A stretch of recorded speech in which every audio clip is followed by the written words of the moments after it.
and welcome to a special last day of school episode of the Friday Night Movie Podcast, because school is out for summer. Yeah, that's no one likes it when people sing who can't sing. So I sort of did a more spoken word. You should edit that style. And my kids had their last day of school, which was really cool to see, because they're at the point now where last day of school means something, right? When your kid's in nursery school, there's no last day. It's just go. It's like work, actually. It just goes forever until one day they go to kindergarten, and then that's a big graduation. Believe me, Allie will cry. My kid's graduating for kindergarten this year. But my kids had as many events for elementary school graduation as like universities have during theirs. There was a band concert, a lot of clarinet. Did you have to go to that? Well, I didn't have to. I wanted to support my kids. Are your kids in the band? No, thankfully. But a lot of the kids you went to wow. No, my older kids sang. I think everyone had to do. Everyone had to do something, and my kid elected ballet recital. Your kids do ballet? No, but I'm supporting the kids. No, I think my kid, they were given a bunch of options, and there was instruments and singing, and mine was like, "Ooh, those instruments look like a lot of work." So all the other kids had to sing, and so it was like the end of. So there was a lot of clarinets in the opening. Listen, I just want to be clear. I love your children more than anything. I wouldn't want to go to these events, even less I want to hear about them. So wait, I just want you to know like some highlights though. So then there was the actual graduation, which they call promotion. I don't know why, but they told you they call that in Spanish. That's what it's called. Okay, that makes sense then, because my kids go to a bilingual. Oh, right, because they go to bilingual school. I was trying to tell you that this morning. I was like, they call it here promotion, and so that's why I think it's called prom. Really? Someone's got to tell me what the source of the word prom is. I thought it was short for like. Grad makes a lot more sense. I thought prom was short for like promulation or some promenading. I don't know. Yeah, exactly. Something old timey like that. Anyways, and so then there was the graduation ceremony, which it's very moving to see your kids do a graduation ceremony, and then there was the talent show, which I had to miss because I had a work event. And I'll say this, I don't know if I have to ask if I can keep this part in the show, but let me tell you this little bit of the story. So my daughter and another kid who I adore, these kids, they're so funny together, were got to be two of the hosts of the talent show. It was a tradition for the older kids. Now, having seen these many years in a row, I couldn't this year because of a work thing. The hosts are the best part. They're funny. They do bits. They talk to the crowd. Like the Oscars. Yeah, exactly. Like a host. And so they had two pairs of hosts. Like a host. Yeah, like a host. So they had two pairs of hosts. Now, there was some controversy leading up to this because at one point, the people at Extended Day that were running it, who were not the lady in charge, my kid came home one day and said they cut me from being the host. Now, we have never mixed in or gotten involved at school, but she was like staying after school, and I once had to go pick up one kid. My older kid was like, "I'm practicing for hosting the talent show. You got to go back home." So I like, as a host yourself, you're like. All right, she's putting in the work. She's putting in the work, right? And I had to go back home and come back and pick her up. HIAS. There's nothing worse than going to do a double pickup at the same school. Like at that point, I'm willing to let my kids sleep over, right? And so she had been cut, and then Allie asked the director what the story was, and the director didn't know that she had been cut and got involved and put her back. Anyways, so I saw the video. I saw the footage because Allie was sending it to me. They were hilarious. They were like a pair of Statler and Waldorfs, right? Aww. Spunky and funny and short, and like physically short. But the same people who were overseeing it that tried to have her tossed when they were at like the break of halftime. This made its way to our kids. Told the next kids going up, being like, those kids in the first half. They did not have enough energy. You guys Oh better my go out there and do a God, good what? job. Those first half kids Jeez. didn't do a good It's job. extended About day. your kid? About my kid. And again, I saw the tape. They were hilarious and awesome. So what I'm Well, lit amazed from is some extended day counselors. That feels very scandalous. Scandalous That's a weird pitting way kids of against motivating. each other. Weird way of motivating to I mean, put also someone else down. Also, these kids all been going to school together for 6 years. You think that like they don't have loyal to each other? These kids have known each other for such a long time. They all ratted out they all That's The extended day amazing. counselor. not to any authority, just to each other. And what I was amazed is that my kid and the other kid, like, they didn't ask us to get involved or anything like that. They were like, "Oh, that teacher's such a loser." Like they were not fazed by it. But Yeah, off to middle school. What a loser. could you?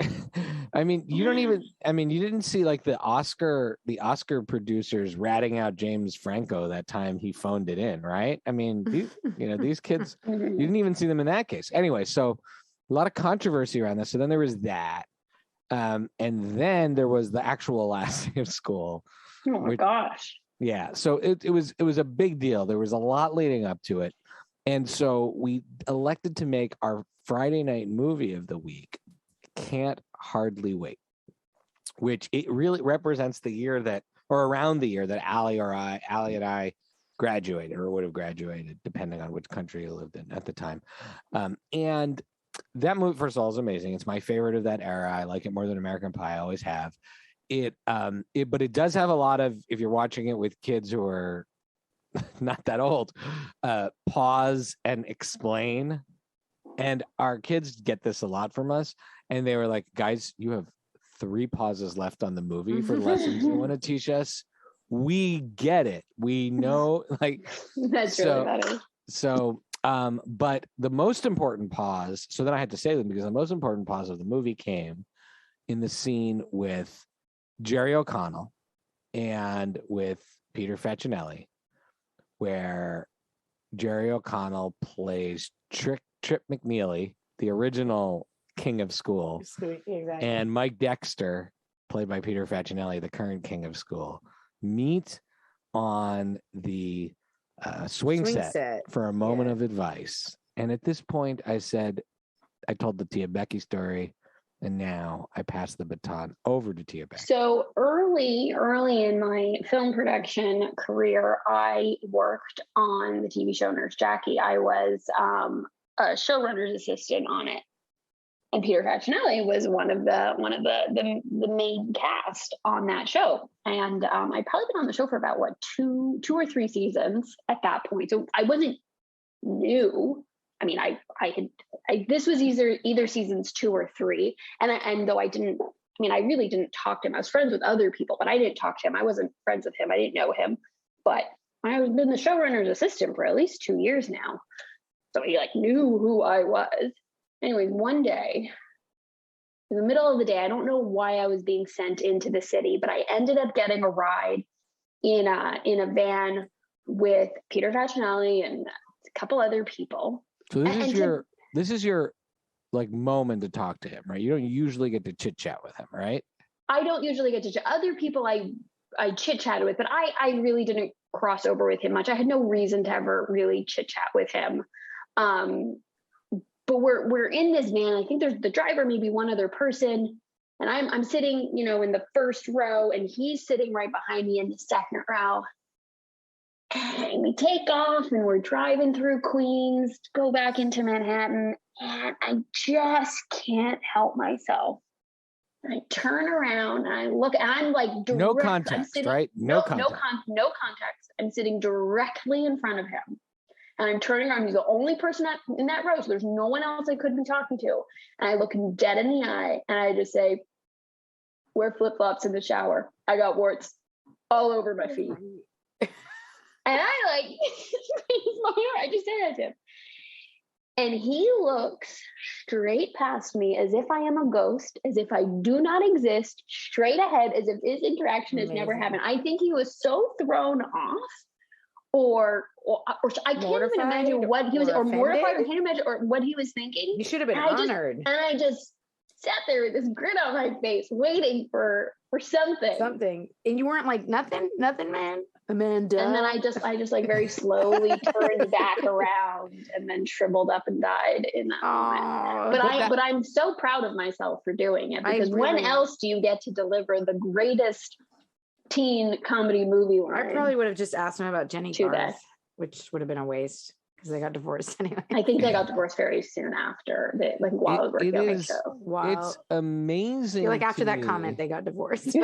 I mean, I guess he has other things he's famous for. Like he was in the Twilight movie. He was in the Twilight movies. Was he in the Twilight movies before this or after this? After the Twilight movies are after. Can't hardly wait. No, obviously. I mean, Nurse Jackie. I think the first one came out before Nurse Jackie, or around the time. Whatever. He shot it before. They obviously put him in Twilight because he has very Tom Cruise-ish features, and they were like, "We need a sexy vampire." But do you really think that guy's famous for Twilight? I mean, if you're a Twilight person, in the Twilight verse, you for sure. Yes. Hopefully. Maybe you're disappointed you didn't say a memorable line from that movie. Hopefully, though, maybe if I had, but I don't. There's no way he doesn't remember that line. Hopefully, because of that, though, he has to go to Comic-Cons, right, to keep his keep his bank account filled. One day, and we can go up to him again at a and just try it again and be like, okay, I'm going to try it again. No, we just go up to him. We just go up to him. We just hand him a pair of flip flops. Yeah, walk away. No, one by one at different times. Right, just turn it into a bit. A bit. That's awesome, because you really shot you really took your moment there. You took your moment. Shot my shot. It's like if you met Harrison Ford, right? Like if you met Harrison Ford, like if I met Harrison Ford, I'm 100% saying to him, "Get off my plane," right? Because I know that's the line he delivered. In this case, I was delivering the line to him as if we were reenacting the scene. But I mean, you were setting him up. Because I was Jerry O'Connell, but I was just. I was like, he doesn't really have much of a line after. He doesn't. But it's a moment. He could have said to Becky, "Great advice." Yeah, he could have. I mean, either way. But I'm just saying that No, there was no acknowledgement that I spoke, let alone that I was in the vehicle. And then I had that moment of like, am I here? Am I here? Am I in this vehicle right now? That's Did I just talk? So that is my favorite last day of school movie. But there are so many great ones. Before we get into playing some fun games, I did some research. Let's talk about some of the last day of school movies. Dazed and Confused seems to be the champion of all time. I watched it with Mom as a teenager, and Mom really felt that it didn't connect to her life in the 70s, and it was really just like a Gen X movie in bell bottoms. That was her, which makes me think in general, like sometimes period pieces are really authentic. And sometimes especially now that they're doing like the 90s period pieces, it's a period piece, but it's like a lot of gags that just make it seem like the 90s. The way How I Met Your Mother used to do that. It's so interesting because that movie, I don't see many. That movie is seminal for people our age. Mm-hmm. But I don't know. Like, it's not like Mom was like, "Wow, this is an amazing historic depiction of 1976." Yeah, exactly. Exactly. So that's just an interesting observation. But that being said, it still probably is the greatest. I guess it's like Grease because Grease came out in the 70s and is about the 50s. It's about the 50s? Yeah, the poodle skirts. Or it's definitely the 50s. It's very hard to tell. Maybe it's the late 50s. It's before it's definitely the 50s. It's before the Vietnam War. So it has to, or the 50s, maybe the early 60s. Or maybe I guess early 60s. Anyways, okay. So I'm going to throw out some other ones. You tell me if any of these rank with Dazed and Confused. I know my kids say the best last day of school movie would be High School Musical 2, which I think really should be called High School the Musical 2. I don't know why it's called why is it called High School Musical? It's too many words. Why would you add another word in that title? Well, it's like the Transformers the movie.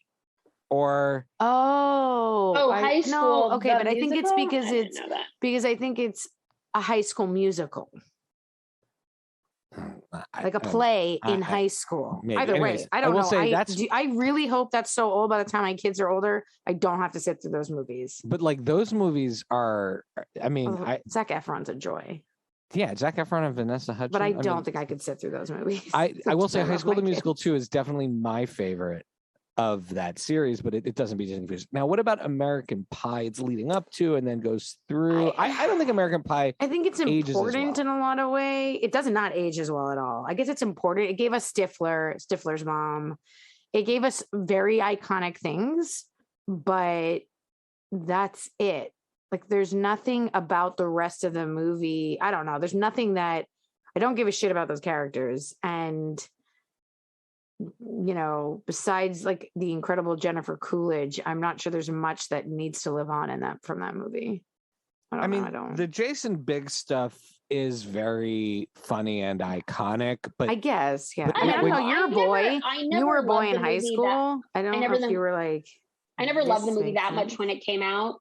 I feel like that was one of those things I pretended to be more on the bandwagon for than I actually liked. But it was funny, but Can't Hardly Wait, I think, is better. And also remember, that movie's about 5 different guys.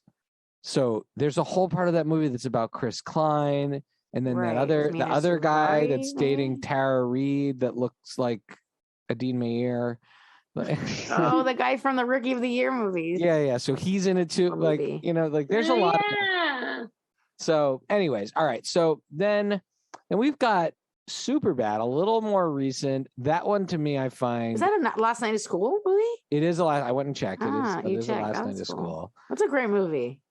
That is a really funny movie. Does it hold up? I don't know if I haven't seen it recently, but I find that movie very funny. It holds up. It's a much more successful version of a Seth Rogen movie than that movie, The Good Boys, which I did not enjoy. Whereas this one, I like Superbad still has some very funny stuff. Like just like when doesn't he throw a ball or something at Emma Stone's face by accident?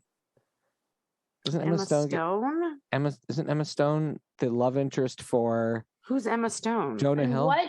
Yeah, in Superbad. Mm-hmm. Yeah. Oh, Emma Stone is from Spider-Man. And whatever, all the stuff. Birdman. Crazy stupid Birdman. love. That one. Things. I blanked on. All right, fine. Then there's Booksmart, which is like 2/3 of an amazing movie, and then the last part's good, but I love the first 2/3 of that movie a lot. So that doesn't be Dazed and Confused in your estimation, though. And maybe for some, there's only one movie that can rival Dazed and Confused, and I'll wait till the end of your list. Great Grease. So that's not a Last Day of School movie. It has a very famous Last Day of School scene, but the finale takes place in it. I guess it's not built around the last day of school. Like American Pie is built around getting to the last day of school, whereas Grease just takes you through the summer to the school. Exactly, but it's on a lot of the lists. So I want to. It is. That's interesting. It is also a musical, like High School the Musical. High School the Musical. It makes more sense. Grease the Musical. Now, this is one I've watched with my kids. I can't tell you how many times because I introduced them to this. Is Grownups 2, and look, is that a Last Day of School movie? The Grownups 2 takes place on the last day of school. Grownups 1 doesn't. They're on vacation already. But Grownups has 2, anybody else seen Grownups 2? I mean, I think it made millions and millions of dollars. I heard David Spade talking about his grown-up movies on a podcast, and what did he say? He just says that they're so fun to make.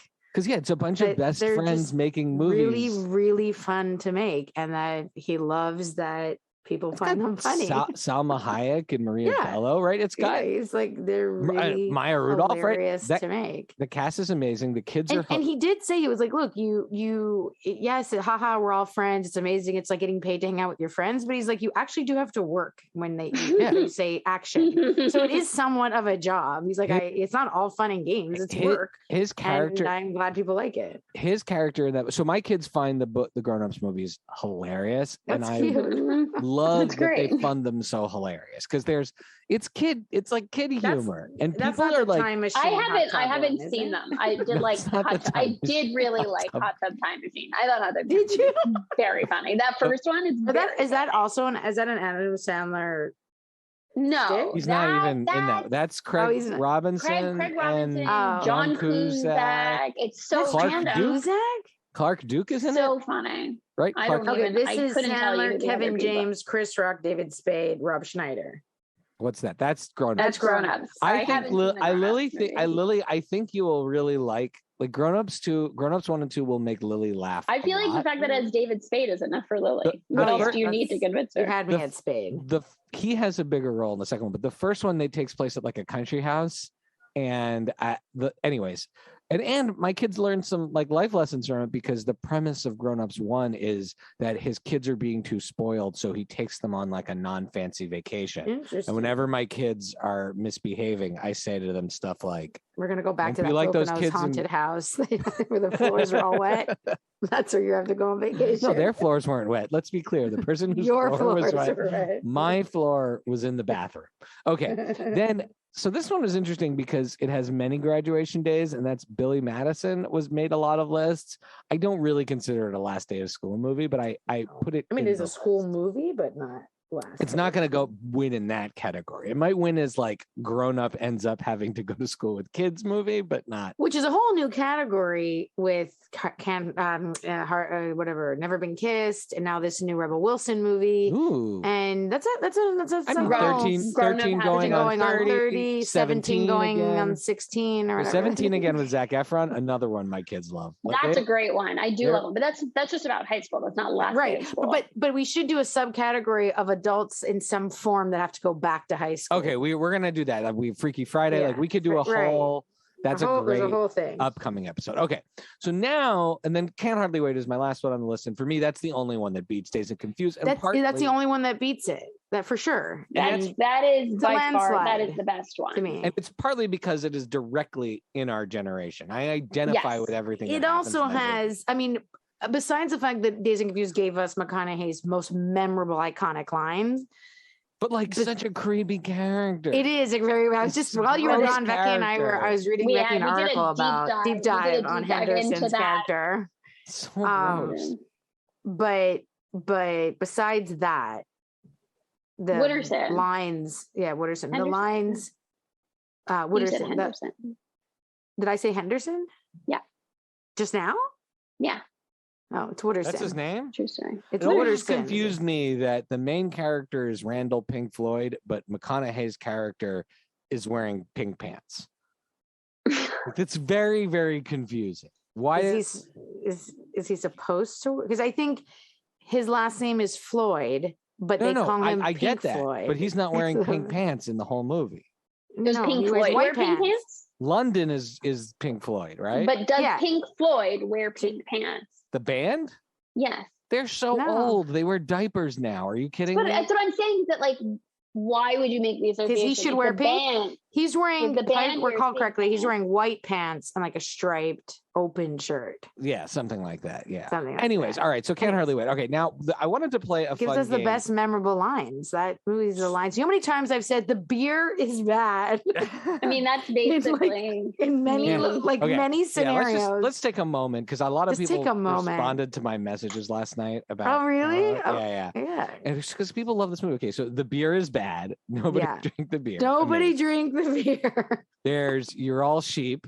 You're all They're all cheap. cheap. That one's great. Wear flip flops in the shower, obviously. As Wear we flip flops in discussed the earlier. shower. Prestone. Prestone. These are one of my- memories frozen in time, people. Those These are are memory memories frozen. frozen in Frozen in time. Oh yeah, absolutely. And one of my Yeah. best friends is Amanda. Oh. So Amanda. which I don't think she appreciates if I do that.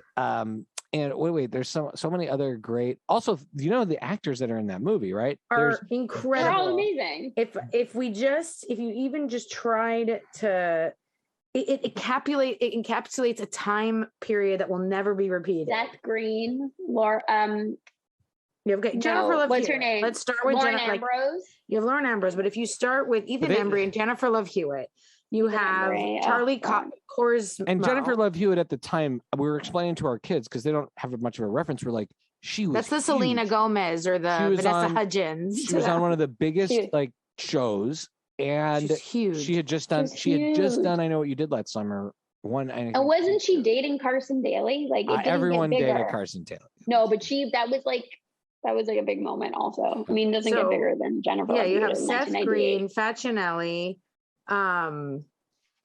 Freddie Rodriguez, who then goes on to be on 6 Feet Under and is phenomenal. With Lauren Ambrose. And they're not playing peers in that movie, which is hilarious. Breckenmeyer. Because then there's all the side characters. Breckenmeyer. Yeah, Breckenmeyer and Donald Faison. I haven't even seen the movie in at least 10 years. They play not even one song on their premiere of their band.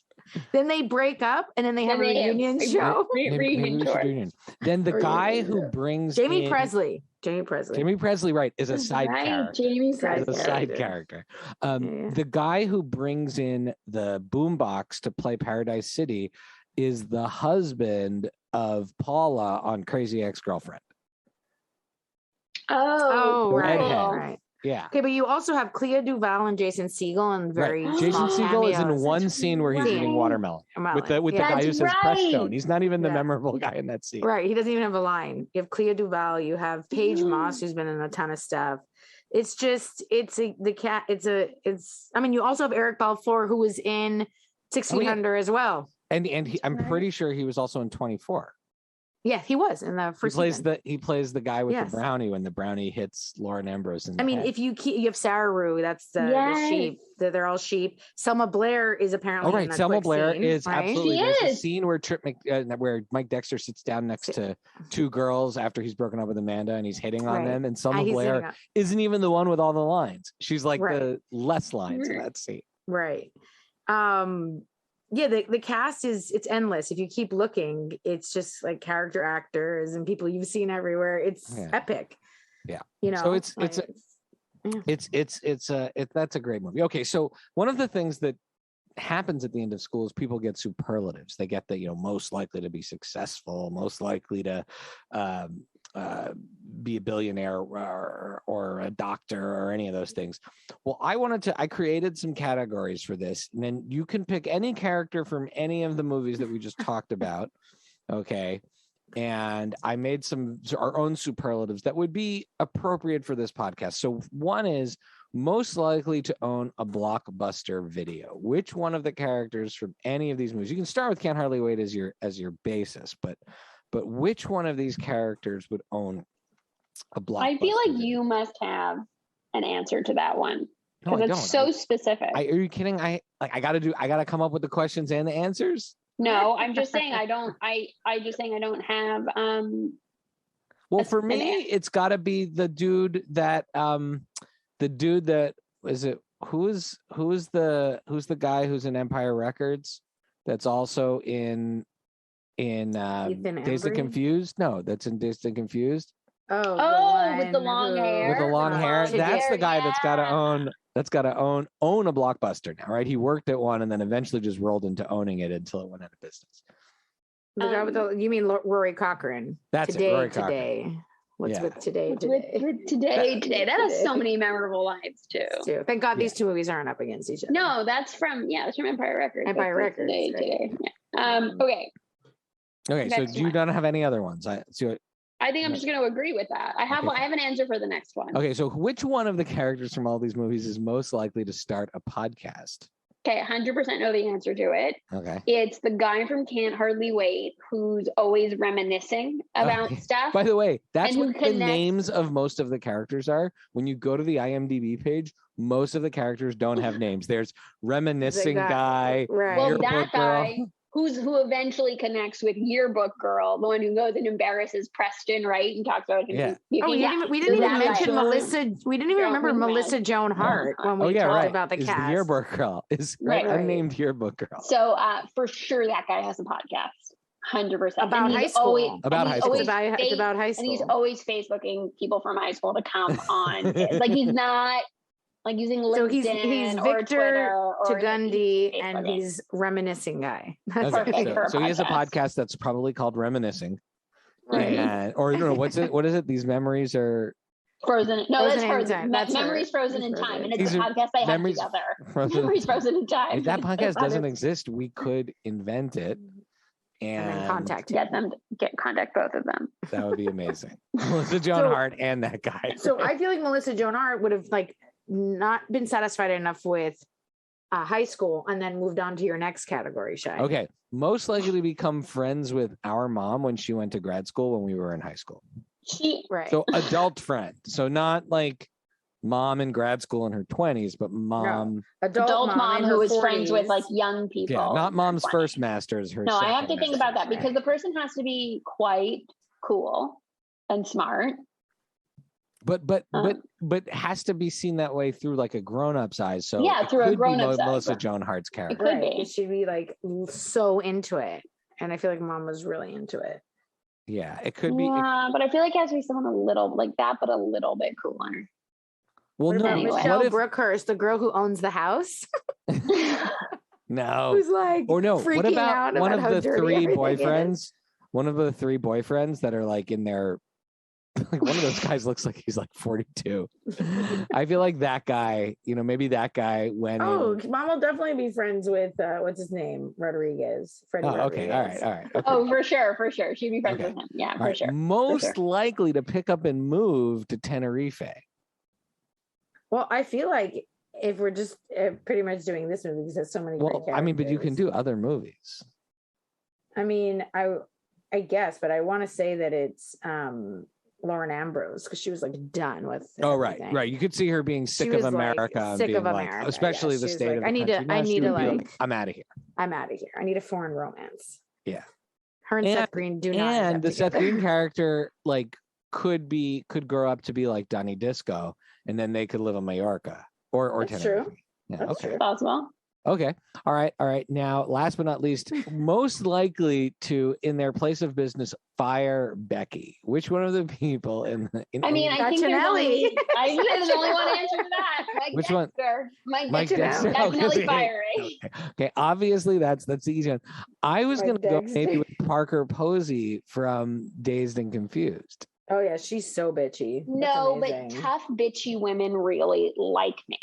Tough bitchy women do like me. Okay, so she wouldn't fire. Tough Okay. No, she would like So me. you're back It's to Facinelli. Facinelli's of the world. Threatened, basically Mike like Dexter. I shouldn't say Facinelli's. The Mike Dexter Mike of the world Dexter. basically don't like me. basically like weak You're not- ego alpha males, or Yeah, threatened. or honestly, or weak ego. What's the opposite So of an alpha? Ethan Females. Embry's No. firing you. Oh, females. Weak ego females don't like me. Really tough bitchy women like me a lot. And very like there's a lot of people that like you. Self-assured, But most not likely to egotistical men. fire you is not a tougher person. You thrive with the tougher people. Yes, Got it. but Okay. who's like really tough, not All right. yeah.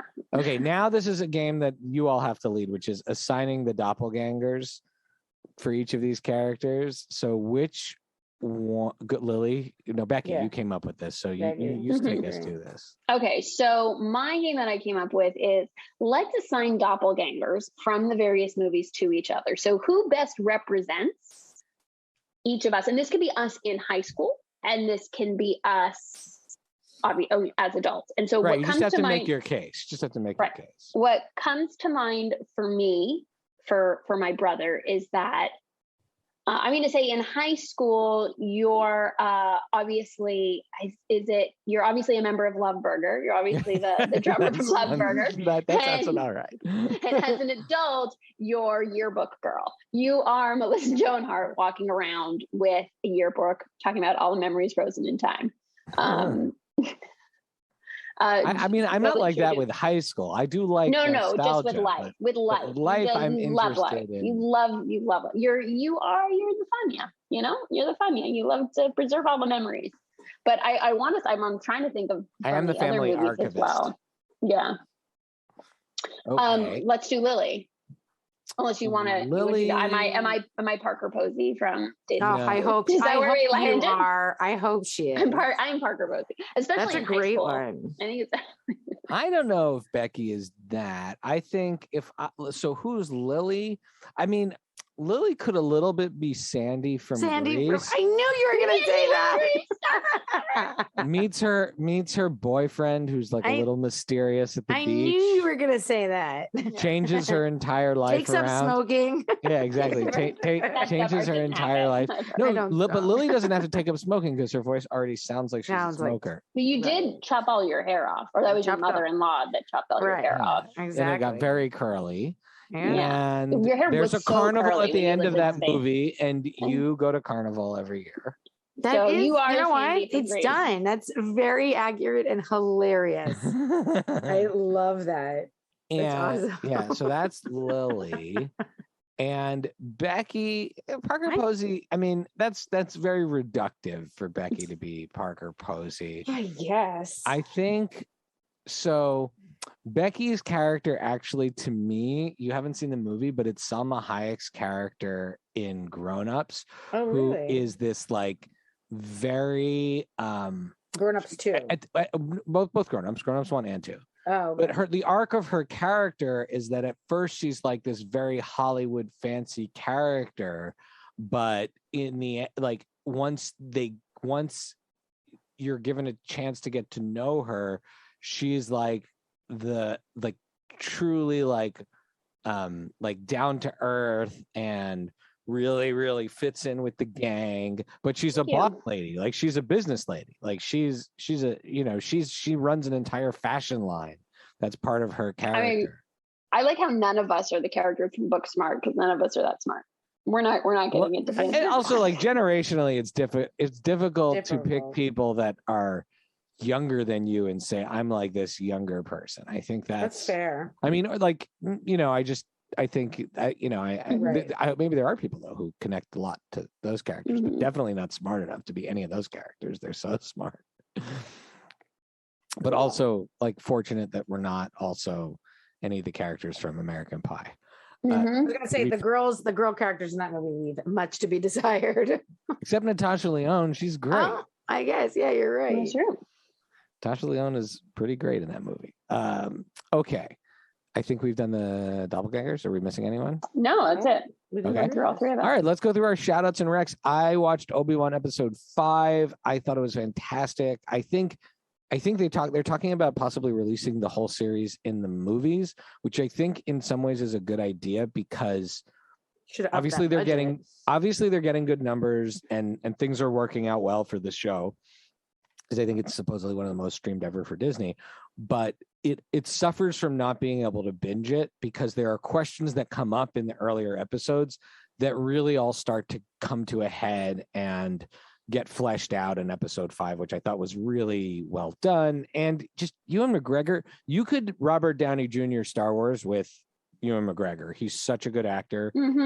So like embodies the character and gives his all and just understands what he's doing, that you could make an entire series of just like Obi-Wan adventures.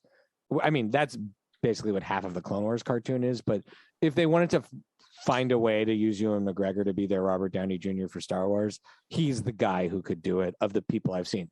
The other ones I think they could have done it with is Daisy Ridley, Oscar Isaac, and sure. And Boyega or Boyega, or pick one of them, Boyega being probably the most. I mean, I love the character of Rey, but those, if you just took those two, you could right. Yeah, you could, and actually make good, better stories. Well, I'm glad it's not a piece of shit. That makes me happy. No, it's great. Right. It's very clear.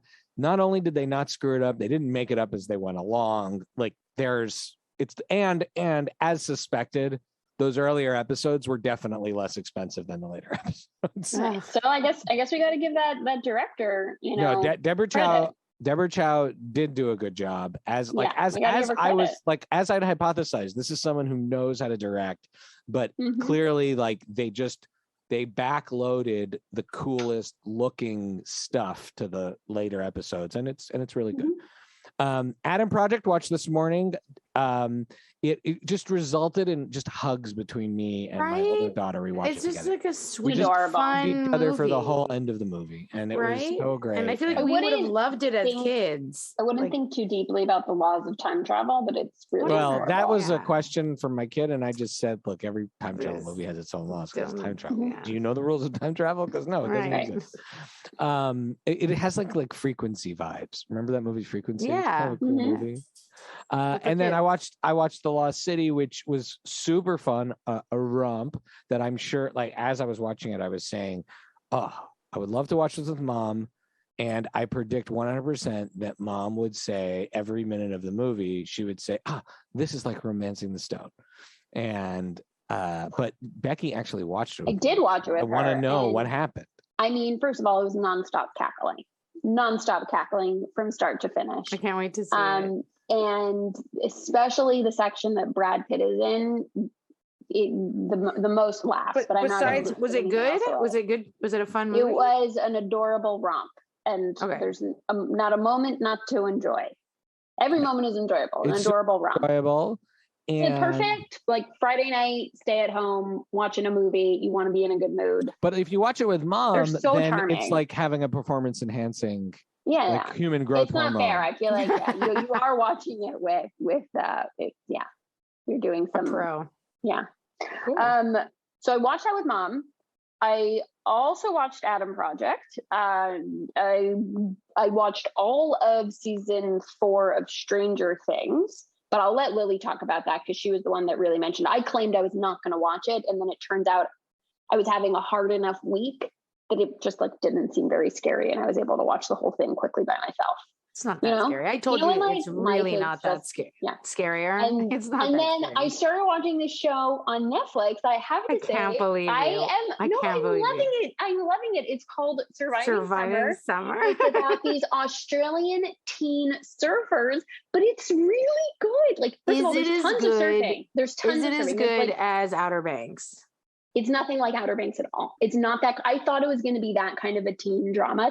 It's not like that at all. It's really just about these 4 surfer friends in this beach town in Australia, and they're all legitimate surfers because like half of each episode is just, not half, but let's say 25% of each episode is just them. Did you watch this surfing? He actually sat and watched a bit of it with me, like while he was doing work in the background. He was enjoying it, and it's really sweet. I would say the weakest link in the show is the one that doesn't surf. It's like the one character that doesn't surf, but it's really sweet. It's not like, it's not any sort of crazy plot like Outer Banks. It's just 4 kids who are trying to be competitive surfers and are friends, but it's really fun surf footage. So I'm really enjoying it. There's some good ships in it too. So, always worth watching for that. So that's what I've seen this week. More than usual. All right, Lily. I saw Hustle, which I saw that too. Wasn't that great? I loved that. That is found money. Adam Sandler can totally fantastic. carry, like as an actor. I think he's been in these movies with Softy and Paul Thomas Anderson, right? They will elevate. He can act, but now he's in a movie that I would say could be just average, right? But he goes in and Kevin Costner's that thing. He is really good in that movie. He's really good. Queen Latifah's fantastic. She's so good in that. She's so good in it. Ben Foster as a villain is always he's a good villain. The best. And the guy the Spanish guy is adorable. For a basketball player, right? Like not an actor. He does a great job. He's a pretty good actor. He did a great job. I thought actually like the filming was pretty, the cinematography was pretty good for like a random Netflix movie. It looks way better than a normal Netflix movie. It definitely looks way better. It has a grittiness about it. Yeah, but again, I think it was a movie that someone made and then Netflix distributed. It's not part of Adam Sandler's Netflix contract. Maybe. You're right. They have this like massive exclusive Netflix contract with him. Yeah, but they got some good camera work. It's not like your basic boring stuff. It's because they have to shoot a lot of like basketball scenes and stuff, and I think it's done really well. It's not redundant or boring. And I like the stakes. The stakes are really high in the movie for Adam Sandler, and that he really conveys that. So that's a great movie. I watched Life and Beth, which I hadn't seen. You hadn't seen? Finish it? Yeah, it was so good. So good. Really, really good. She's really evolving. I mean, her work is just like we were saying a second ago, so great about Adam Sandler. Her work is evolving like tremendously. Stranger Things 4, which is not scary at all. Like someone from work said to me, if you show us so the scary bad that guy, I'm afraid to watch it. Shy. If like my friend from work said, he said, if they show you the bad guy in the first episode, there's nothing to be afraid of. It's exactly what it is. It's actually they full on show you the entire bad guy. Now, the sound that the music makes when the bad guy's doing his evil, that sound is scarier than anything in the show. Had they just played on that, it would have been terrifying. But I will say it has some of like the entire Hopper storyline. It really better pay off big in the second half of this season when they release it, because I have to tell you, I would fast forward through it. It was so long. It's leading to nowhere as far as you know with the plot. Yeah. It takes up 30% of the time. Each episode is like an hour and a half. Also, that's long. what I said. It's I don't understand where they thought, like, sometimes more is not more. They should have kept it a tight 45, gotten through the plot, and just killed Hopper off or saved him in the first episode. Right. Like he should have been saved in the other. first episode and brought back to Hawkins or whatever. But they have too many characters and not enough plot. And so they just have them all spread out. It's really dumb. Part of it is they added in characters that I suspect might be more interesting than the ones they started with, but they are loyal to those characters. So you're still right. So they have to make storylines. I heard the older brother isn't in it much, which I think is fine. Oh, yeah, he's not. Thank God. Yeah. I mean, send that kid to college. What is he going to do? Like, I don't know why. Right. Why he has to still be in the show. But yeah, but it was, I mean, it's fine. It's over right after the next installment comes out. And that's it.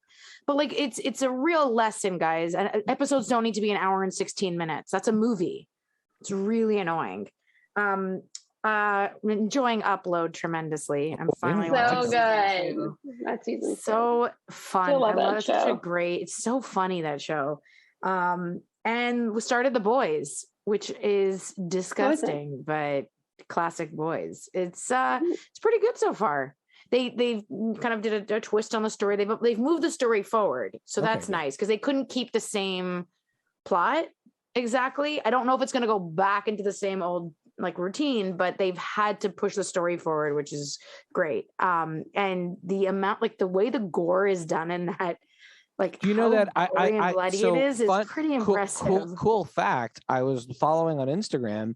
I believe Steve Kostansky from PG Psycho Gorman, who directed PG Psycho Gorman, was working on the effects for The Boys this season. Oh, cool! And he's brilliant at that stuff. It's also very long episodes. It took me 3 different days to watch the first episode, but I'm they elevate, sure. Like when the deep goes through that whale, they kind of elevate that kind of stuff. Well, that was a big movie. All right, that's it. I had a big week. That's a lot for me. I just saw him post about it. All right. Well, here we are at the end of the show. And for that, we need to know, Becky, where we can follow Becky. At Paper BK Princess on Twitter. And Lily. At Chichi, CHICHI, K Gomez on Twitter. And me at Pancake for Table on Twitter and Instagram.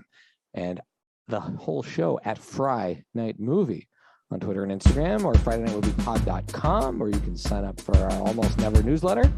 And the theme music is by What Does It Eat? Have a great day. Love you.